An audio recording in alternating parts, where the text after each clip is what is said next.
Welcome to study studio. आज के इस वीडियो में हम बात करेंगे बी प्रोग्राम सैक पॉलिटिकल साइंस यूनिट 5 हमारी चुनावों की व्याख्या। तो वीडियो स्टार्ट करने से पहले चैनल को सब्सक्राइब और वीडियो को लाइक जरूर कर दें। चलिए वीडियो को स्टार्ट करते हैं। टॉपिक है हमारा पुश पॉल। पुश पॉल किसे कहते हैं? एक पुश पॉल एक प्रकार की मतदान तकनीक है जिसका उद्देश्य उत्तरदाताओं की राय और व्यवहार को प्रभावित करना है, ना कि केवल उन्हें मापना और रिकॉर्ड करना। पुश पॉल का जो इस्तेमाल होता है वो पॉलिटिकल पार्टीज के द्वारा किया जाता है। इसमें लोगों की राय जानने की कोशिश नहीं की जाती, बल्कि किसी भी एक तरीके से फेक न्यूज़ या किसी के खिलाफ गलत जानकारी लोगों में दी जाती है, और उस जानकारी को देने के बाद लोगों की क्या प्रतिक्रियाएं हैं उस बारे में लोगों से जानकारी ली जाती है। इसमें प्रमुख प्रश्न पूछना या किसी उम्मीदवार या मुद्दे के बारे में झूठा या भ्रामक बयान देना शामिल है, ताकि प्रतिभागी के दृष्टिकोण को राजी किया जा सके या उसमें हेरफेर की जा सके। यानी जो पुश पॉल का जो इस्तेमाल होता है वो पॉलिटिकल पार्टीज़ के द्वारा होता है। उसमें किसी कैंडिडेट के खिलाफ या किसी भी टॉपिक पर लोगों में गलत जानकारी दी जाती है, जिससे लोगों के जो राय है या लोग का जो ओपिनियन है उसे बदला जा सके। यानी लोगों में गलत जानकारी या भ्रामक जानकारी फैलाकर उस राय को बदला जा सके। फॉर एग्जाम्पल के लिए कैंडिडेट ए और कैंडिडेट बी हैं, ये दोनों अलग अलग पार्टीज से हैं। जो कैंडिडेट बी है वो कैंडिडेट ए के बारे में लोगों में गलत जानकारी फैला रहा है कि कैंडिडेट ए भ्रष्टाचारी है, इसने इतने घोटाले करे हैं, ठीक है। तो इसको ये लोगों में बताएगा कि आपका जो कैंडिडेट है वो इतना भ्रष्टाचारी है। उसमें जो लोगों की प्रतिक्रियाएं होंगी उसमें उसको देखा जाता है, जिसे पुश पॉल कहते हैं, ठीक है। ये राजनीतिक पार्टियों के द्वारा किया जाता है। आपने देखा होगा कि सोशल मीडिया पर कि जो पॉलिटिकल पार्टीज़ के जो नेता हैं उनकी छोटी-छोटी क्लिप काटकर लोगों में गलत अफ़वाहें फैलाई जाती हैं कि उस नेता ने ऐसा कहा, उस नेता ने ऐसा कहा, ठीक है। इसी तरह पुश पॉल होती है जिसमें गलत जानकारी दी जाती है, एक तरह से अफ़वाह फैलाने का काम किया जाता है। इसे नकारात्मक पोल के रूप में भी देखा जाता है, ठीक है। नेक्स्ट है हमारा मतदान अनुसंधान में भविष्यवाणी के नुकसान।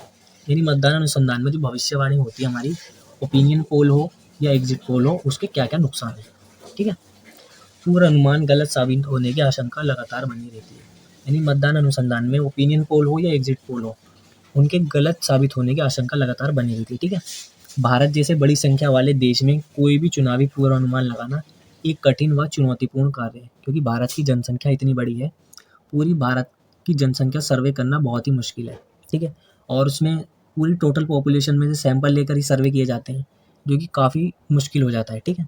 और इससे भविष्यवाणी पर भी काफ़ी असर पड़ सकता है।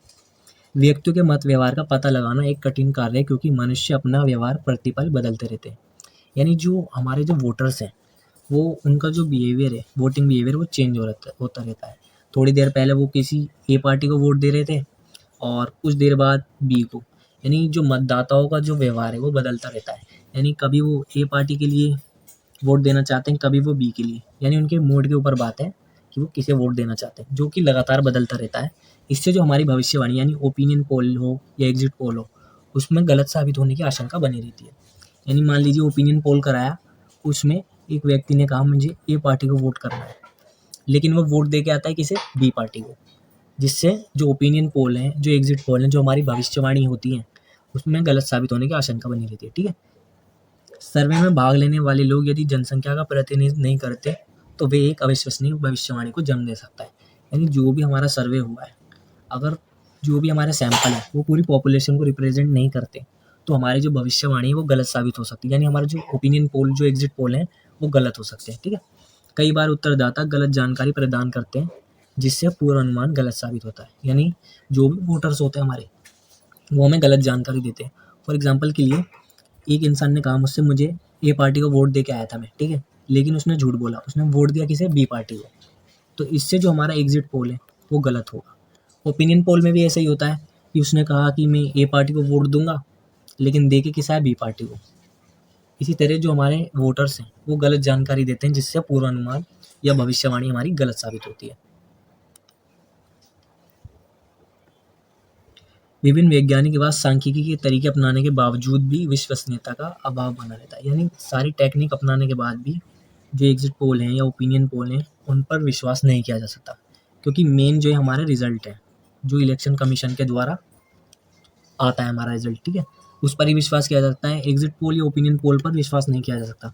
हमने पहले पढ़ा था कि 2009 में और 2004 में जो लोकसभा चुनाव हुए थे, वो उसके एग्जिट पोल और ओपिनियन पोल बिल्कुल गलत साबित हुए।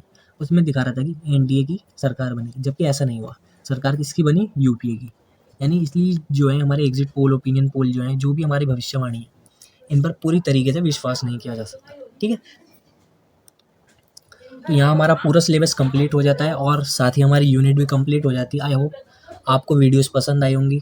अगर वीडियो अच्छी लगी हो तो चैनल को सब्सक्राइब और वीडियो को लाइक करना ना भूलें। Thanks for watching.